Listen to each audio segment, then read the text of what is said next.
Hello, Jeff Zwerig here, and welcome to Give and Take, a segment of our show where we explore important scientific discoveries and how they relate to the truth of Christianity. Today, I'm joined by Fazale Rana, and we're going to discuss the discovery of a protein found in a meteorite. Fuzz, good to have you here today. Jeff, thanks for having me. So I'm kind of excited to talk about this discovery because this is some of the most complex chemistry that we found out in stuff that originated in space. So why don't you tell us a little bit about the discovery? What did they find and what's significant about this discovery? Yeah, well, recently a team of researchers from Harvard University discovered the first ever evidence for a protein-like material in a meteorite. This is specifically the Ackfer 086 meteorite. And this is exciting because a lot of origin of life researchers like to study meteorites because they're some of the oldest materials in our solar system. And many people believe that these meteorites actually give us a window into the chemistry and the physics of the solar system in its very early days. And so origin of life researchers like to study meteorites because they feel like it gives them a window into the types of chemical reactions that could take place on the early Earth that could, in principle, contribute to chemical evolution and the origin of life.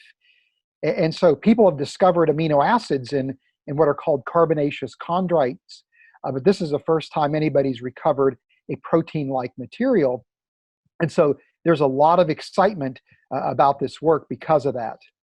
So kind of discuss what's the difference between an amino acid and a protein. And is this a new meteorite, or is this something that they've done a reanalysis of? Why is it that this is just coming out now? Because I mean, I'm assuming they've been doing this quite a bit. So what's new about this discovery?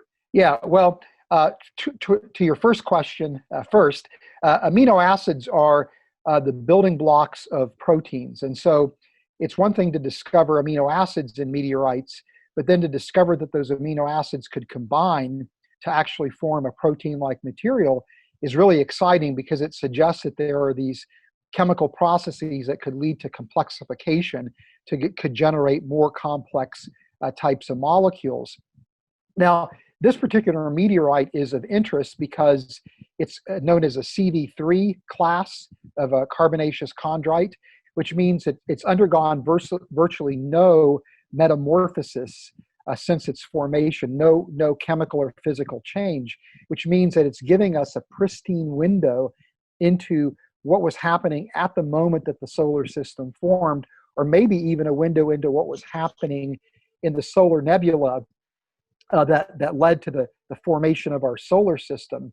But what these researchers did to isolate this protein is develop a completely different way of extracting the meteorite. So instead of using the typical approach, which is to expose the meteorite at 100 degrees Celsius, or the boiling point of water, or near the boiling point of water, for 24 hours, what they did is a room temperature extraction using a particular type of solvent that would much more likely get water-insoluble materials, and therefore they were able to isolate the protein by using a different type of extraction method.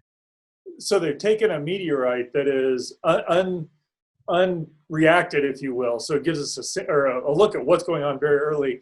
And they found something that looks protein. So I mean, amino acids, those can be relatively small, few atoms in a molecule. But the fact that you've got these, I presume there's a chain of these amino acids. That's what makes the protein-like substance. So this is pretty advanced chemistry in that regard, correct? It is, and it's kind of an interesting molecule because it consists of essentially what would be called a copolymer, means that it was made up of two different amino acids, basically glycine and hydroxyglycine, which are actually two of the most simplest amino acids. And they are kind of linked together into chains that are on average about 16 amino acids in length. But then those two chains would associate into a duplex, and then there was like this iron oxide complex attached to the ends of the chains. So it's a really kind of bizarre molecule, but nobody really knows what it means in terms of its contribution to the origin of life.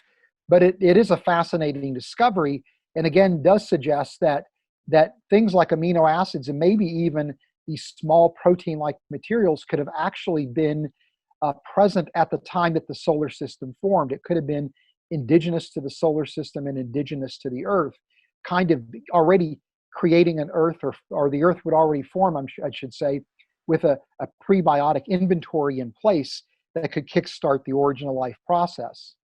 Well, let's kind of dig into that, because I mean, there's just from a scientist perspective, the fact that we're discovering stuff like this is pretty fascinating. Kind of gives a remarkable picture, or a picture on how remarkable our universe is. But how does this weigh in on the origin of life? I mean, obviously life is a very complex mixture of chemistry, if you will. But it seems like we keep adding more and more complexity to what we're finding. Does this get us closer to explaining the origin of life from a chemical perspective?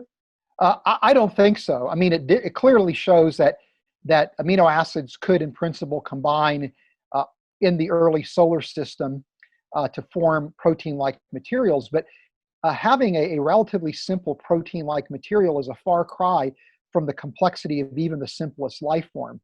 I mean, the simplest cells to function independently in their environment would require in the neighborhood of about 1,500 different types of proteins, many of which would be far more complex, consisting of hundreds of amino acids, and not just 2 amino acids, but 20 different amino acids with a wide range of chemical properties.